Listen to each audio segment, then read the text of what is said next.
Greetings and salutations, everyone. It is Wednesday, and it's time for Global Recovery Today here at UBN Radio Network. We broadcast every other Wednesday at 7:30 Pacific here at UBN Radio, Universal Broadcasting Network. And we are also on and have now proud member of the iHeartRadio family, and that's actually a pretty big deal, as our audience is going to admit to. And we're also on Stitcher, iTunes, TuneIn, and of course you can watch us on YouTube. So check us out on YouTube. It's Global Recovery Today, and you can like us, share us, and of course subscribe. And I believe we got a Facebook page as well. And again, I'm your host, Walt Lusk. We've got Tyson, again, Elliot, in an undisclosed location with a special guest, Dillard. So I'm going to read a little intro here. Some of the great events are happening in the support for Recovery Dogs mission based on a Recovery for Recovery program. We are opening a dog rescue healing center focused on helping vets and others suffering from post-traumatic stress disorder and trauma and resulting addictions. Tonight's show, we're going to be able to see how we often think the most important thing is to get ourselves and our loved ones off drugs. And now more than ever, we have an epidemic of overdose due to the readily available opiates and heroin and other things that are out there.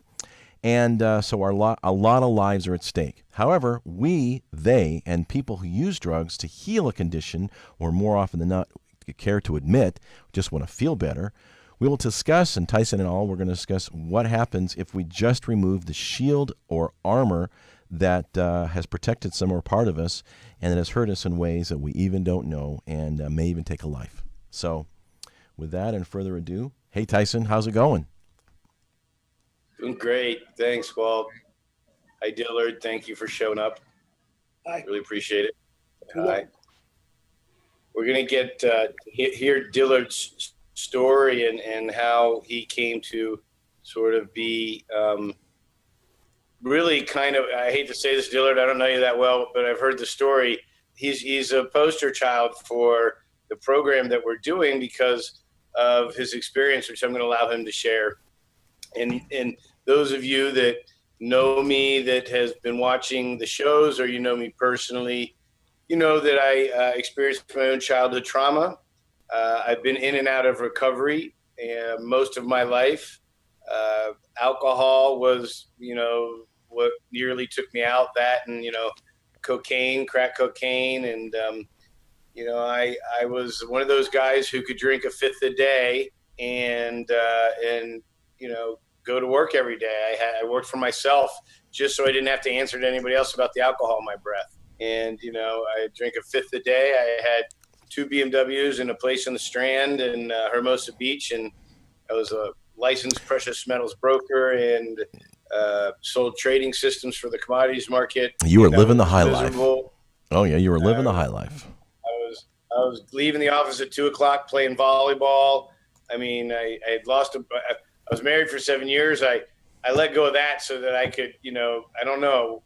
There's lots of reasons for that we're not going to get into, but I knew at that point that I needed to be more attractive if I was going to have a serious relationship. So I got really into my sobriety. I got really into my health. I lost 100 pounds the old-fashioned way, binging and purging. And, I became sort of that narcissistic douchebag that I spent years judging as, the fat guy. And I'm so grateful for that experience because it gives me compassion for those people that are caught up in that sort of the vanity, sex is a powerful force and it can rule our lives. And, trying to be in relationships that, drive our libido, many people think that that's the primary driver of most of what's going on in this world. It's not money because it's the sex that you need the money for or what, but, I say all that because it has led me, like Dillard will share, through any number of attempts to find some peace and serenity. I would go to the AA meetings. I went and got therapy and counselor. I paid $30,000 for I think it was a 30-day rehab. I tried everything and switching from alcohol to switching the alcohol, moving to pot. And I actually felt like every time I would be I'd be fully abstinent, things would be so difficult and so raw, and I would get into some kind of form of recovery, but I didn't believe all of the dogma that was being impressed on me specifically in AA. And I got to tell you guys, I love AA. I go to meetings. I got a sponsor, and I still understand why it's seeing such a low success rate for so many people. And what we really want to do is start to incorporate all these other modalities of healing. There are processes that if you commit to one, and if you get into a healing environment and you trust and you surrender and you get honest and you tell your story and you take an inventory on a daily basis and you start to question, why am I the way that I am and what's my impact on other people? And you start to focus on how to bring more positive energy and love into any given relationship, any given day. And, that's what we work at. I started a clinic, also Sanctuary. We evolved into an Ibogaine clinic, which was Ibogaine University, then Ibogaine Institute. And now we're ready to open up and launch the Recovery Dogs, which is actually full circle back to what really, and again, this is just what worked for me. When I got a short period of sobriety and I left, LA, and I packed my car and I went to Colorado and started a little garden, and I didn't know anything about gardening, and so I had to learn, what about soil and what to plant and when, and, how to, they got 21 chickens and 3 goats, and which turned into 4 goats. And I didn't even know that one of them was pregnant. That's how good I am at animal husbandry. Instant family. Right. I come out one day and there's a 4th goat out there. And then, raising the pigs, which was really an interesting experience because I was vegetarian at the time.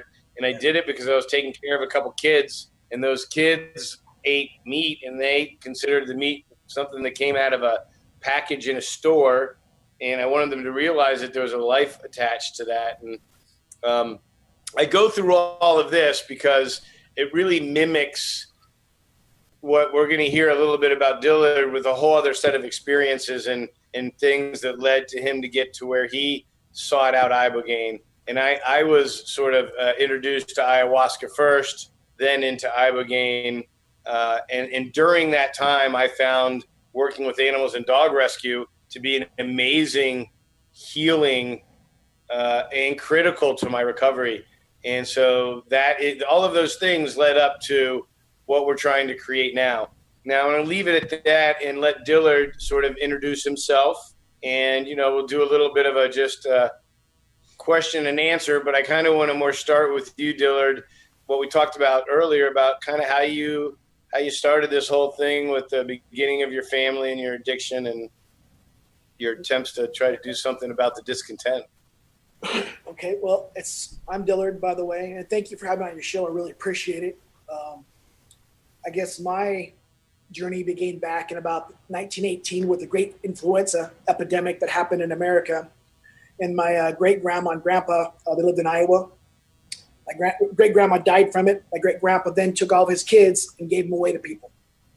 Then he went and hung himself. And so then my grandpa got to a home where they tortured him. He was 5 years old, locked up in a wheat silo overnight, fighting off rats. They would take pliers and squeeze his fingernails off. So he, obviously, it twisted his mind. Fast forward however many years, his first marriage, he had a son. Now his dad, his name was Arthur. Okay. And then, so his firstborn, he names him Arthur. Well, when that Arthur turned 21, he went and hung himself. So, my first thing I want to say is suicide is never an answer because you don't know who it's going to affect and how it's going to affect. Us veterans out there that have been through stuff or anybody else with any kind of trauma, suicide is never an answer. You don't know how it's going to affect people and hurt them. Look for help. Tyson's got some great ideas. I think,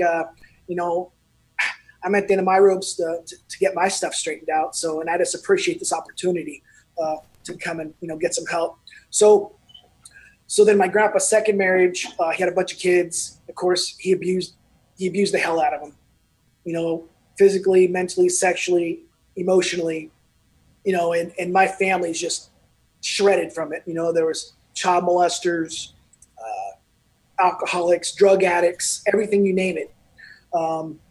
So my life didn't get off to a really happy start. My mom and dad got together. It was just chaos. Her lifestyle was pretty rough as it was too. Mom died of cancer, colon cancer at 12. Her dad died of black lung cancer when she was 16. Then she married my dad. So right away, it's a recipe for disaster, and abuse. Growing up, I ended up in a foster home. I don't remember over 90% of my childhood. It's all blocked out from disassociation. And one of my problems I have is I can go like in a Walmart or someplace, and if a kid is crying, I'll disassociate. I'll kind of like black out, and I'll get lost. I can't remember where I parked my car and whatever else. So, again, back to the suicide, it's a generational thing. I had skipped my grandpa, but with his firstborn son. So that stuff there is, we have like 22 veterans a day committing suicide instantly. Well, they don't talk about the suicides that are slow by drug and alcohol abuse on veterans. They don't put those numbers in there. If they put those numbers in there, the numbers would be astronomical. Okay. So I joined the military. I left home about 13, and I stayed where I could, moved back with my dad for about a year and a half, then moved back out. After high school, I joined the military. I joined to go be an airborne ranger. And I was only in for 2 years, and I got hurt. I landed wrong, and I hit my feet and my head. So I started taking pain pills back in 93. And just, before getting out, I was getting ready to go wrestle, preliminaries to go wrestle for the Army. And I got hurt. What was I supposed to do? I had no good structure for my life to guide me, there's more in life besides what you're doing. So I turned to drugs and alcohol. And from there, I started doing 93, started popping pills, drinking here and there. I had some time with the church, going to church, trying to get better, because people tell me, oh, just say a prayer, man, and you're all better, man, and all the oxen free. And it was never like that for me. It helped, but it never fixed the hole in my soul. It was like a black hole, going in, like all this pain, just this bubbling like a volcano coming about, and I was always perplexed. I was like, what the hell's wrong with me? And did you feel, just real quick, Dillard, did you feel that was something that had always been there? Like, you had talked about these multi-generational, these experiences, the lineage of your family. You have a really good understanding about how that gets passed down. And then you had your own experiences. So did you feel like that hole was kind of that separation, that thing was always there? Or do you feel like there were like a series of experiences that either created it or woke it up? Well, from talking to therapists, doctors, and reading books, basically when a child is developing in its formidable years, there's chemicals that are released at certain times to develop different parts of the brain. And I think what happened was when I was younger, I didn't get those portions developed. And I've heard stories, people tell me things that happened, like somebody tried to drown me as a kid, they're being locked in rooms, and just, living in a car, being in a foster home, stuff like that. So I think there's a brain development that if it doesn't happen, like the puppy you got there, that's a beautiful little puppy. And, if you beat it every day, it's going to be a mean, badass dog. But if you love on it, it's going to be full of love. And the same thing as humans. If we don't get that love and support, we're going to be like, oh, what's next? What am I? Where am I? What the hell? And what next? And so, I'll spend the rest of my life, trying to figure it out. So, yeah. And that's just a good example of like that is that some dogs are born and they are they're aggressive towards cats. So, you know what I'm saying? And you can't train that out of the brain. That's been bred in them that it's a trait that they want is them to be aggressive to it. Yeah. So we learn working with animals, you're not going to train that out of them. And so there's a lot of really good similarities, and you can start recognizing that, okay, look, we're not going to train that out of this person or this dog, so we got to learn how to manage it. Yes. So Yeah. Yeah. Okay. The violence in my life, like I remember my dad, he had friends in the KKK. My mom, she was a meth head and she hung out with Hell's Angels at times, and like I saw a lot of violence. Like we'd go to barbecues, right? And like the guys would just beat the shit out of their women. And like nobody called the cops, nobody said a word because, you just follow what's going on. And so these traits of violence, I know as humans, we can be violent, and so I think it's something we do have to be, you can't untrain it, but you have to be cognitive, realizing, hey, I am capable of doing A, B, and C, but I don't want to do that. Like me, I don't want to be a violent person. I want to be like, hey, there's an inner hippie that's going, peace, but being exposed to so much violence, I can turn it on at any given moment, but I don't want to. I keep the dog. And when it's right, and it's when it's happening in your culture, then you're going to be more prone to do it, and therefore, environment is critical because it's going to. It's in some ways, it's actually a form of epigenetics. So you may have a genetic predisposition, something, but environment and experience will actually trigger that to make it part of your character. Totally, but those are things that we can fix with environment. Putting you on a farm, getting around caring animals. So people that see in every other situation need to be institutionalized. They don't need to be institutionalized. They need to be given purpose and love in a community that understands them. That's what really we're trying. Yeah. Okay. Go ahead. The federal penitentiary, it's a privatized. I mean, it's huge industry. And we got, what gets me is there's so many people in prison that for things that they shouldn't be in there for, and like, they're not rehabbing them. They're just throwing them in a cell and making it worse and learning how to be worse criminals. I mean, so more sick people with very little. Yep. Yeah. So then from there, I got out of the military, and I just didn't know what to do with my life. I was smoking weed, popping pills, drinking, take time off, go to church, try to live a good life, and really try to, be a good Christian. I'd fast sometimes for 3 days. I'd give all my money away, just trying to, make myself better, become a better person. And also asking God for things, and I learned this, I believe in a creator. I don't care for religion. Religion is something that can control people, but I think you cannot pay off the creator and ask him to do anything by paying him off. If he's going to do something, he's going to do it. That's my opinion.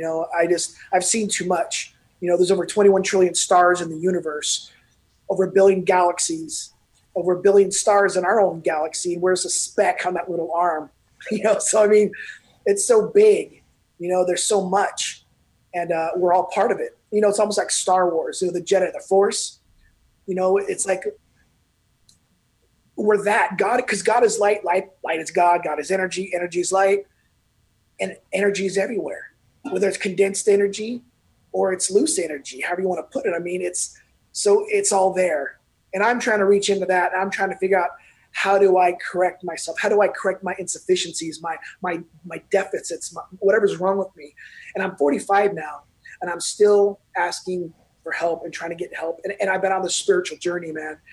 And you contacted, or me contacting you, however it worked out, it was amazing to see how the timing of it, because I'm searching, man. I'm searching, and then all of a sudden, poof, a solution. Here's a solution to the problem, and so, because my problem is I have 3 boys right now that live with me.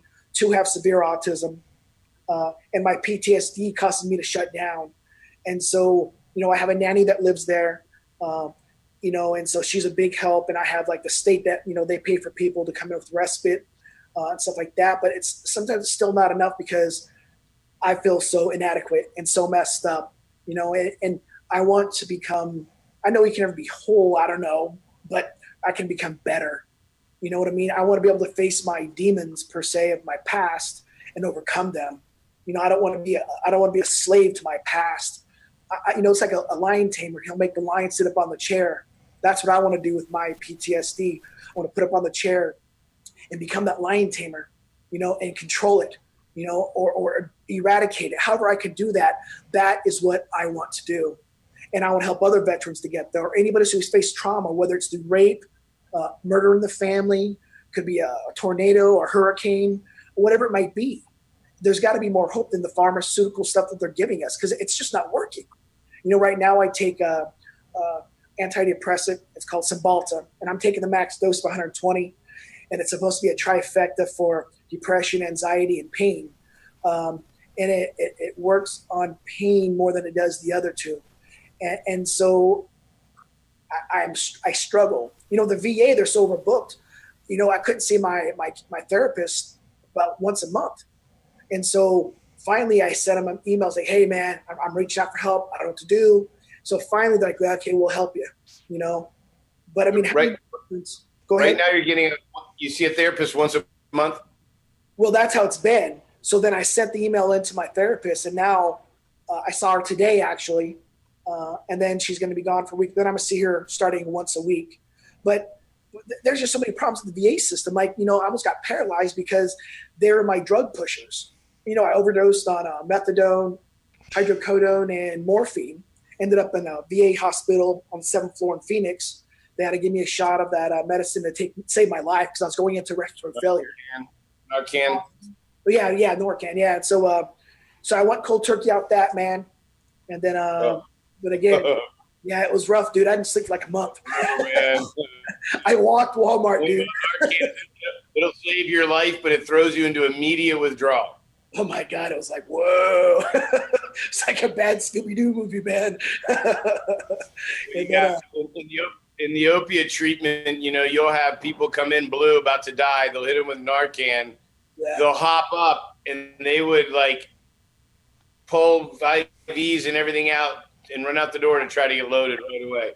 When they gave me that shot, I remember going, what the hell did you do to me? I was like that, like, oh, calm down. I was like, I felt like I was like in a coma or like I wasn't conscious. You know what I mean? All of a sudden it was like, whoa. I was conscious. I was like, what happened? Where have I been? It was like I knew life had been happening, but there was a part of my conscience that was like cut off. And all of a sudden, like somebody pulled back the blinders or the curtain. All of a sudden I was like, whoa, this is what's going on. I'm like, holy shit, So if you understand opiate addiction, what happens when you overdose is that it suppresses your system, so you stop breathing. So overdose is really you basically your body just slows down to the point where you're not breathing anymore. Yeah. And Narcan goes in, it knocks all the opiates off the receptor sites. Well, the problem with opiates and opiate addiction is that if you don't have opiates on your receptor sites, it sends a really gnarly craving to your nervous system, telling you that you need it or you're going to die. You're not going to die. It's not going to kill you, but you feel like you want to die. And that's why people have such a hard time getting off opiates. So, but okay. So you were in a situation, I'll let you go back. Yeah. And so then after that, I was clean for a while. Went to church again, trying to make it work or whatever. But then it just kept gnawing on me. I'd get my PTSD would not go away, man. I was off drugs. I was off pills. I don't know, a couple years. But then I relapsed again, man. I started drinking again, smoking weed. Then I had a couple surgeries on my neck and my knee within 6 months. I hooked on oxys and morphine. And thank God I had a good doctor, Dr. Sava. And then I had another nurse, Nurse Rainey at the VA, man, and Gilbert. They saved my life, man. Matter of fact, I want to put a shout out to Nurse Rainey. She almost got fired from my old doctor because she sent me to a civilian hospital to get my neck checked out. And that doctor tried to get her fired for that crap. But because of her experience in spinal cord injury and trauma stuff, she knew the signs. And she saved my life, man. What gets me that doctor before, man, I don't get that. I don't know why the VA has doctors that do that shit. It makes no sense whatsoever. No sense.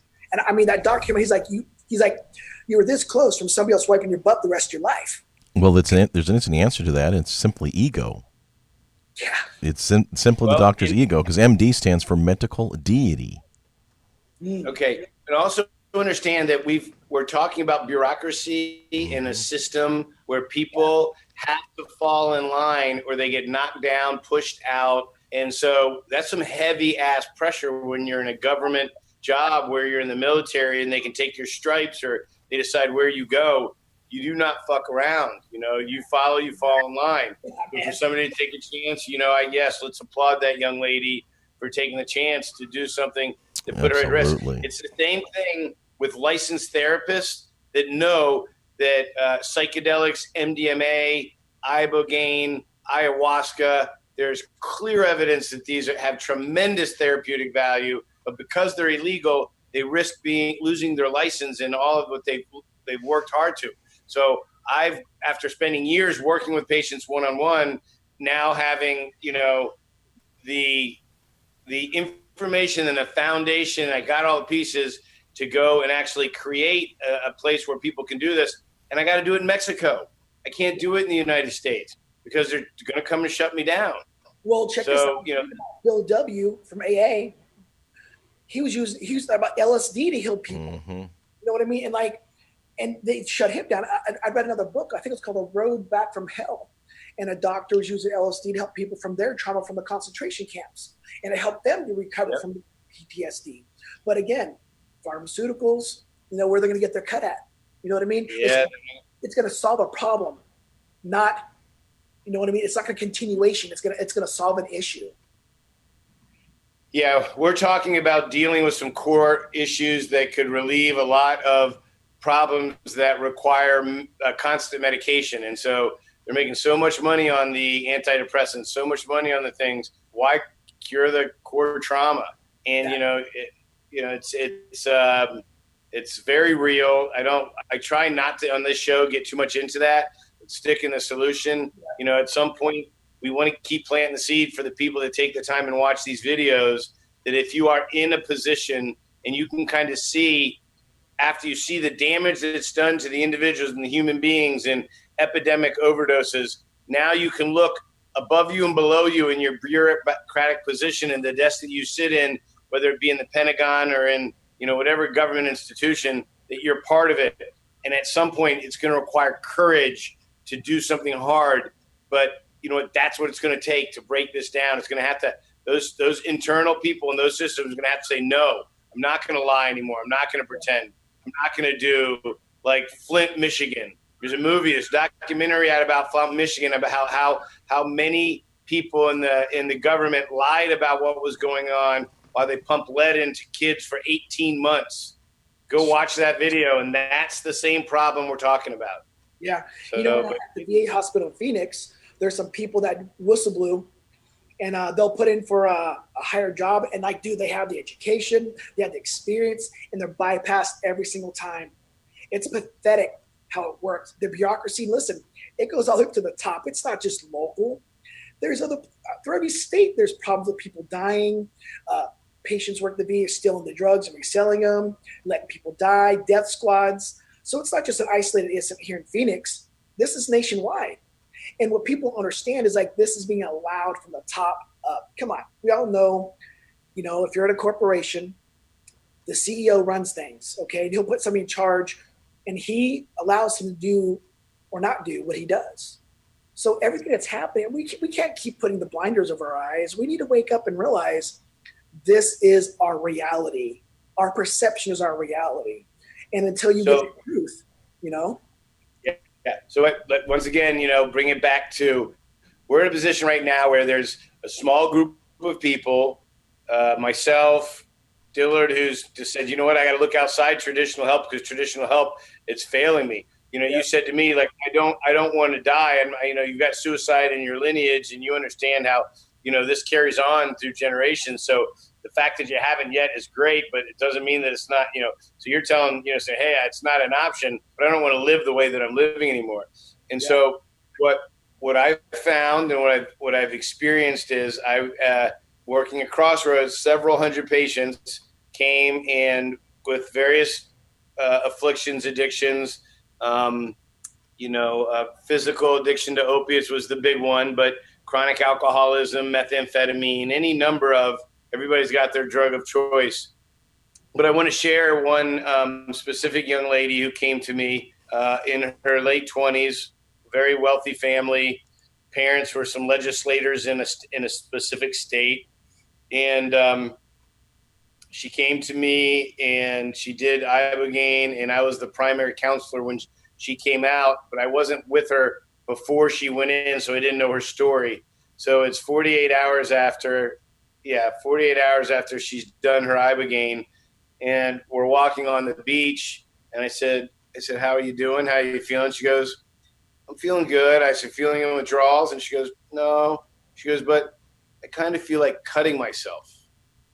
And I said, oh, okay, so is that something you've done before? And she says, yes. I mean, I cut myself from the time I was this age to this age. And then I started using heroin and stopped cutting herself. She was using heroin, medicated so that she didn't have to cut. And the thing with the heroin is the parents figured out as long as they keep her in the heroin, she's not complaining about the sexual abuse she had received from her brother, which she ultimately told me the whole story about this very intense sexual abuse that got found out by the school. There is, it was publicized. The brother was institutionalized into jail because he was 15, she was 9 or 10.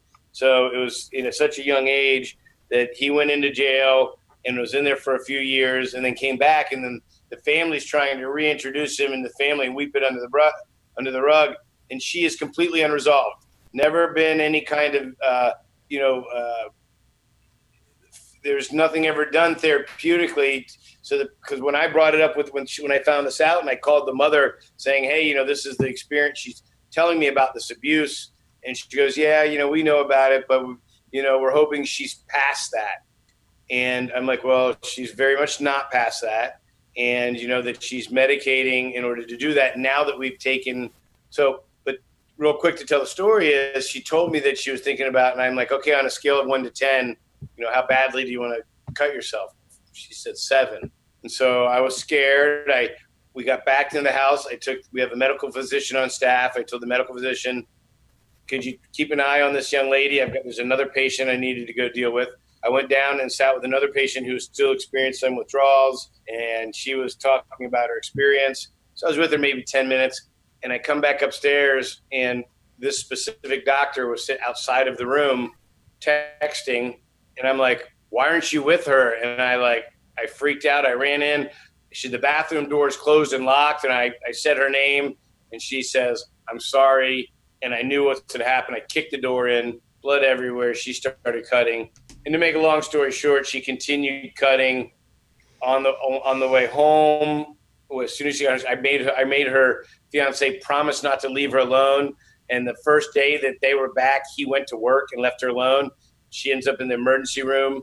The family, I hate to say this, but the family purchased her. She started the last 6 months before she came to us, had 3 overdoses in a major car accident and wrapped her car around a tree. She was dying. She's no way. She was at that point where the body wasn't taking the abuse anymore.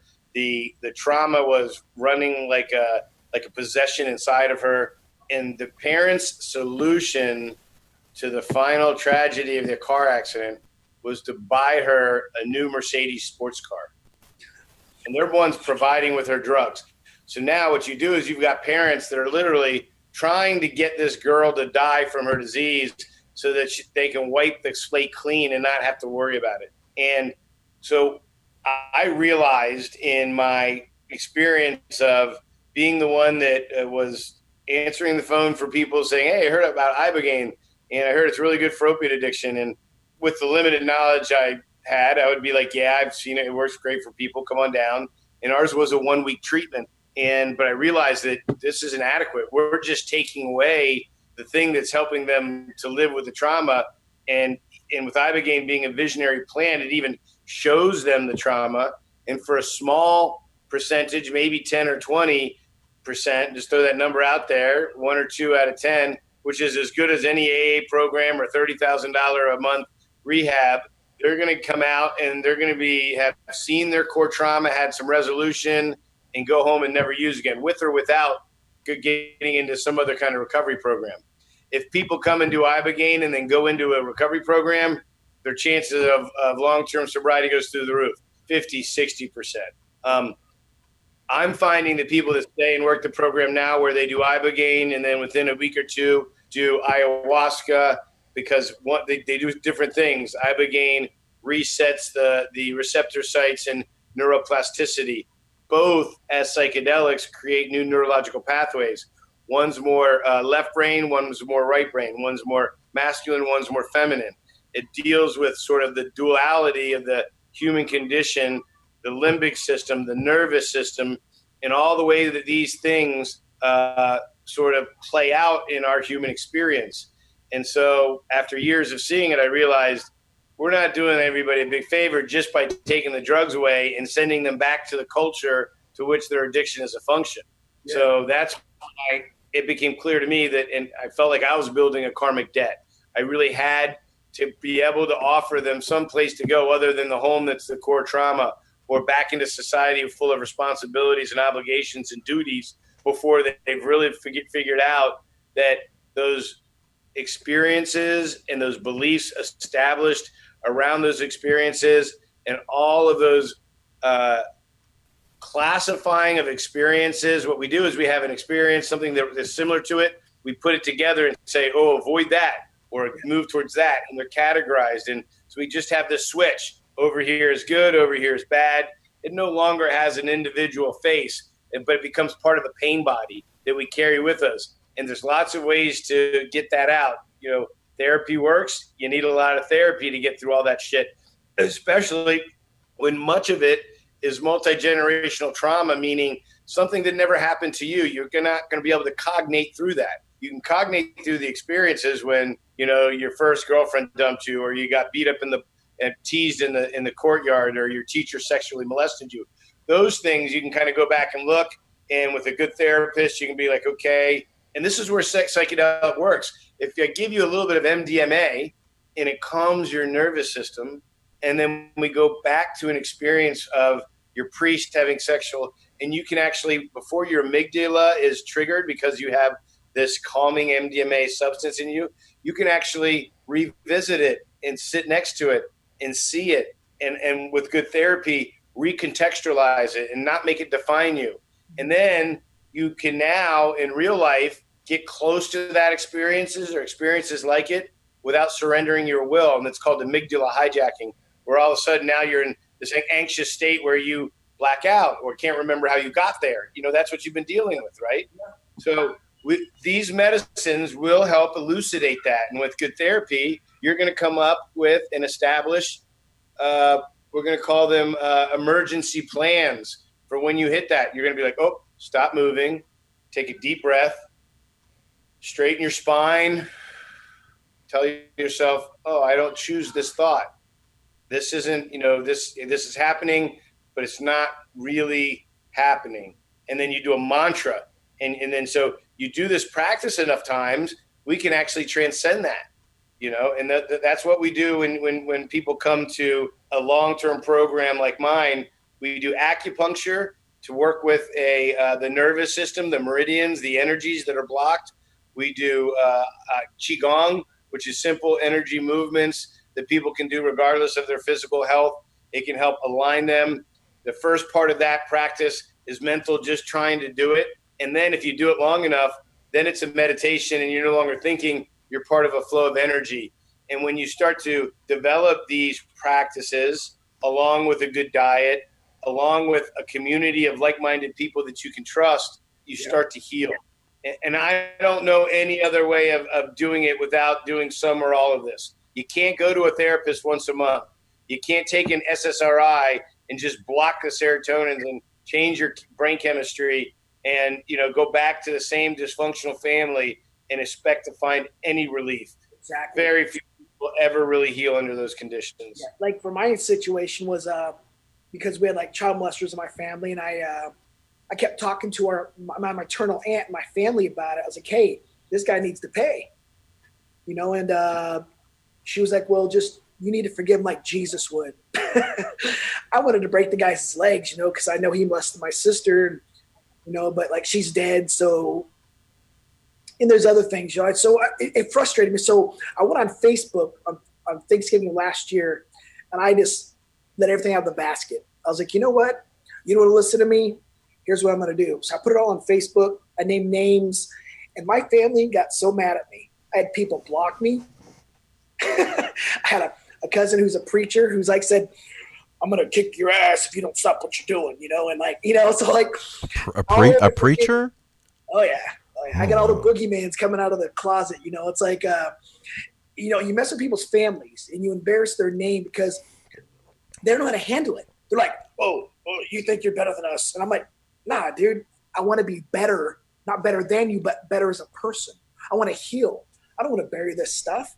Like you said, taking the pills, it doesn't solve the problem.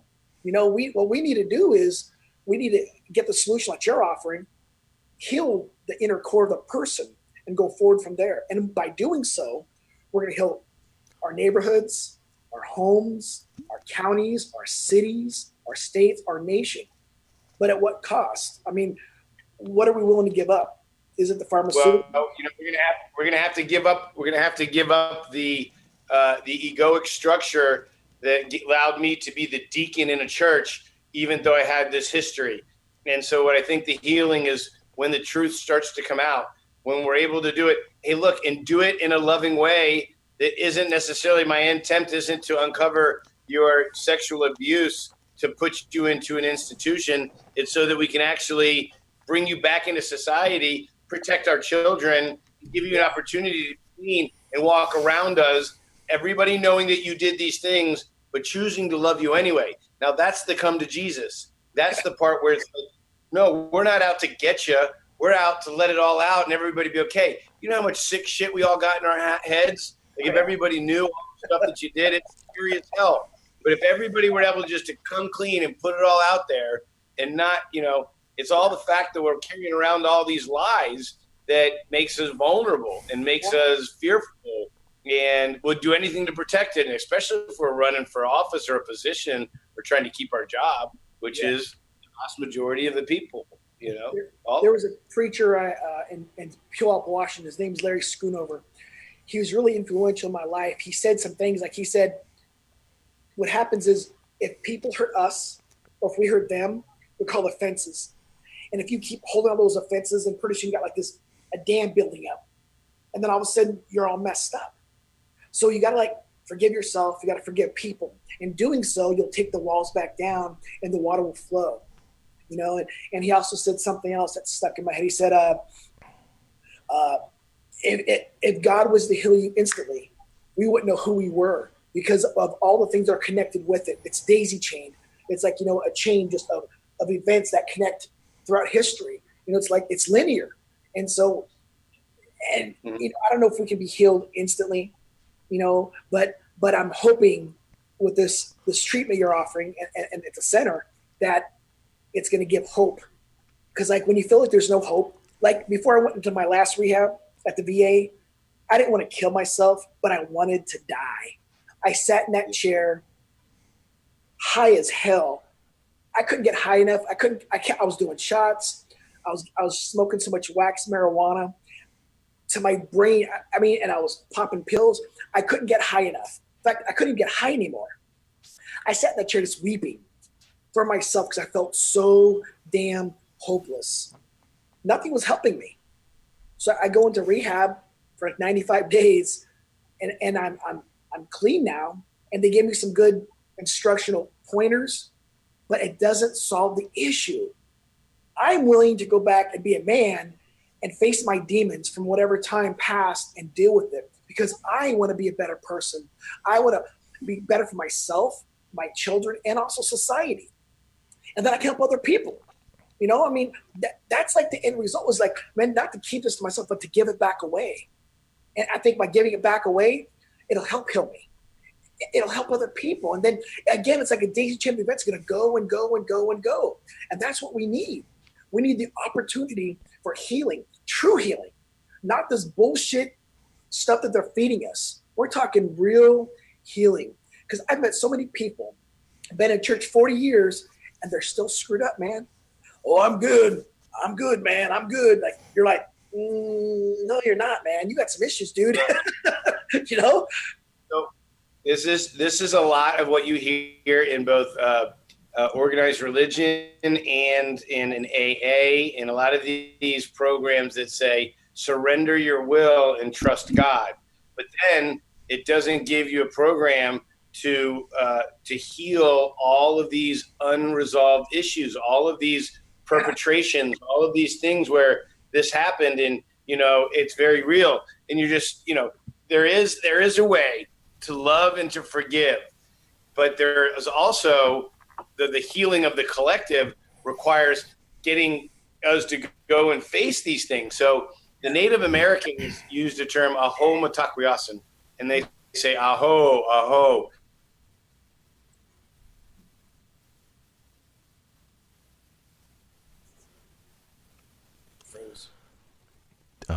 Let's see. Tyson, did we lose you? Try to work out the best deal. There we go. They wanted a better deal. They wanted an equal deal, right? They had this kind of idea that it's coming back one way or the other, so let's figure out a right deal now, and that's why they can be taken advantage of very easily. But let me just tell you what I've come to learn about ayahuasca and Ibogaine in psychedelics. The common thing about psychedelics is they permeate the blood-brain barrier, specifically like 5-MeO-DMT. It's such a powerful experience. It dilates the pineal gland and it floods your system with the natural dimethyltryptamine that's stored in your spinal cord. And it's released in flood doses for most people twice in a lifetime, once when you're born and once when you die. If you've ever talked to somebody who's had a near-death experience, almost without fail, it changes their life amazingly better. They're freed, they're liberated. They just have this great, like they've let it all go. But I've done a fair amount of each of these medicines. Ibogaine a couple of times, 5-MeO-DMT maybe 15 times, ayahuasca 30 times. And one would say, well, why do you need to keep going? If it works so well, why do you need to keep going? So I'm going to tell you, we live in and around very sick people. Humanity is very sick. It's been passed down through generations, through multi-generational trauma. The lies are perpetuated. We live lies in our own family and homes, and it keeps us sick and separate, okay? We can't come together until we can all come clean. Now, when you take that 5-MeO, that substance, and then all of a sudden all of that egoic structures drop away, and you're having sentient, your nervous system, this direct experience with this universal love and this energy, you feel what's possible. And it dumps and it relieves, and there's forgiveness in your heart, and there's appreciation, and it's like seeing your world for the first time. It's newborn baby awareness without all the resentment, without all the trauma, without all of it. But then what happens is we come back into our bodies, and for a period of time, a lot of that energy and resentment is gone. But what happens is as we go back out in and around the sickness, we start to pick up. We have experiences where somebody disses us, and we kind of have like a little loop in our brain that's telling us, oh, this person did that to me. This person did that. These little resentments. They say in AA, resentment is the number one offender, right? And it's interesting with Ibogaine specifically because Ibogaine is converted by the liver into noribogaine, which is a fat-soluble metabolite. Stays in your system, and it's released slowly over a period of about 30 days, depending on your metabolism, body mass index, genetics, exercise, how much you drink. A lot of things factor, but there's a period of time where it's in there operating, and then there's a period of time when it's gone. And for me, it was very clear that things were different as long as it was in my system than it was once it was gone. And it was this. I could get triggered emotionally by something. I could have like my mind, because it's habitual, would say this happened and that's wrong. And my body, I feel an emotional charge wherever I keep it in my somatic nervous system. I feel emotionally like in my stomach, that motherfucker, whatever I would feel, right? But then I would just be able to let it go. I'd be like, oh, that's silly. That doesn't serve me. And I would just let it go. And it would really go. I wasn't storing it somewhere.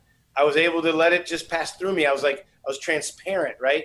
Wow. And I can remember to the day, I've done Ibogaine twice, and both times I can remember to the day when it was like within around 30 days where I got triggered by something, and I caught myself resenting and telling the story and saying that motherfucker, and there's like all the things that happened, and the realization came, it'd be like, oh, it's gone.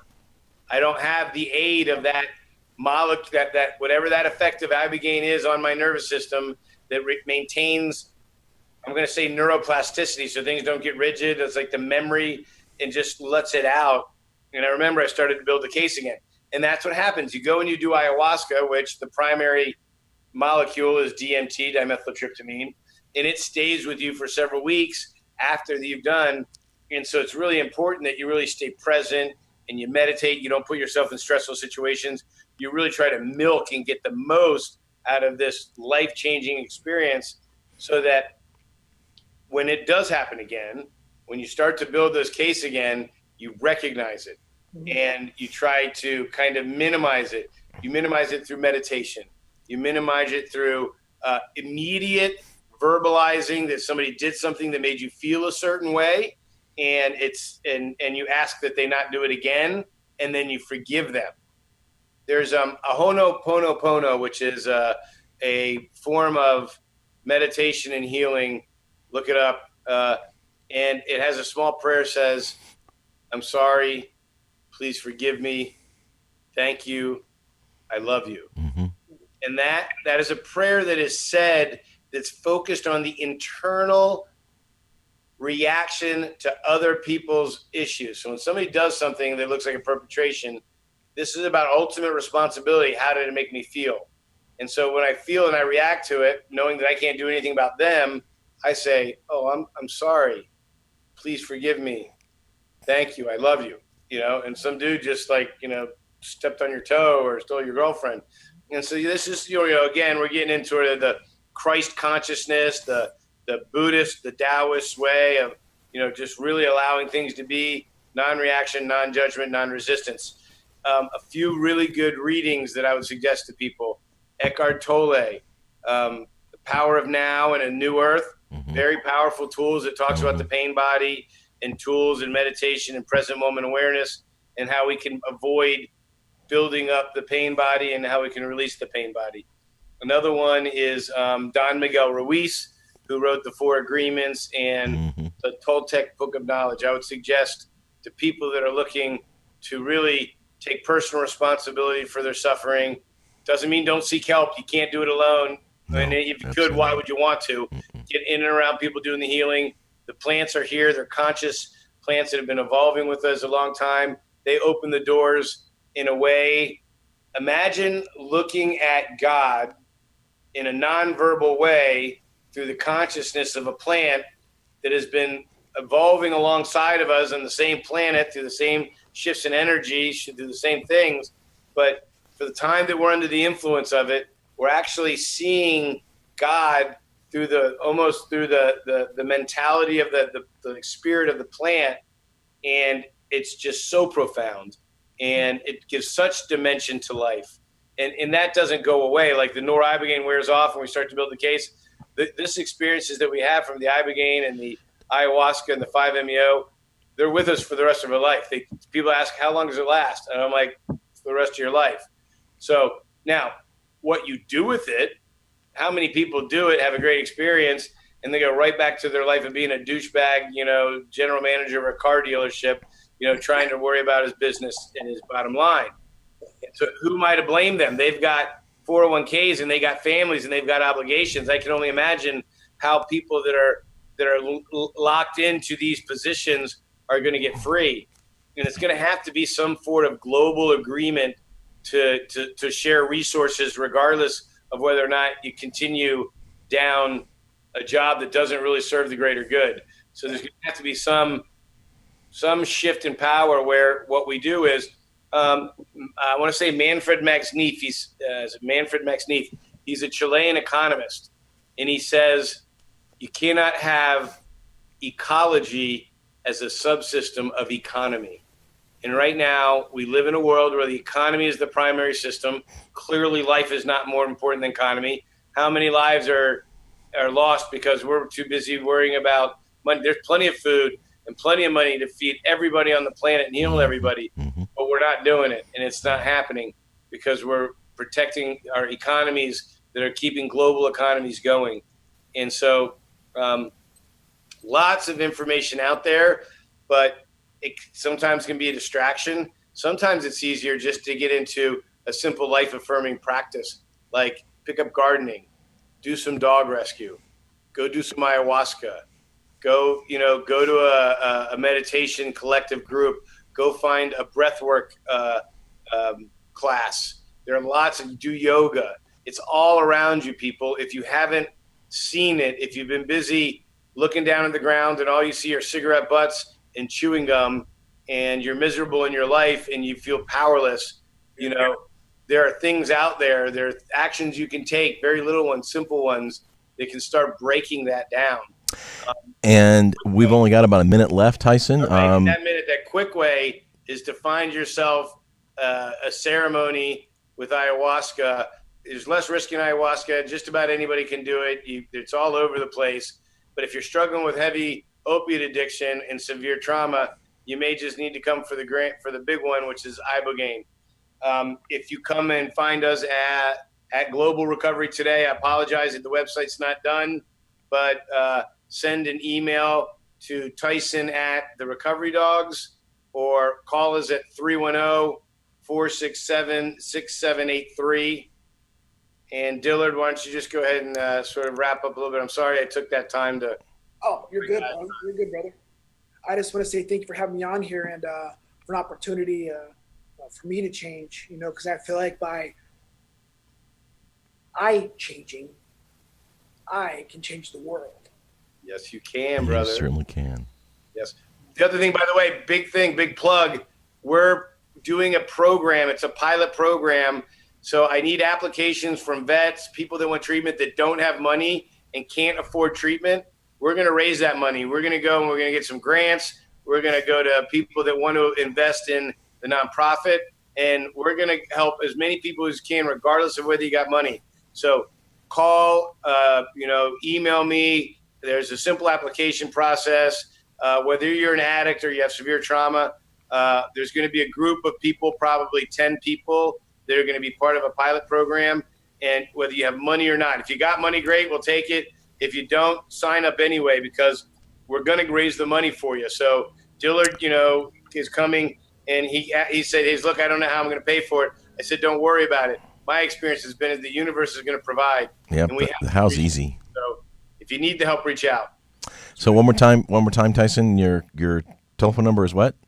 310-467-6783.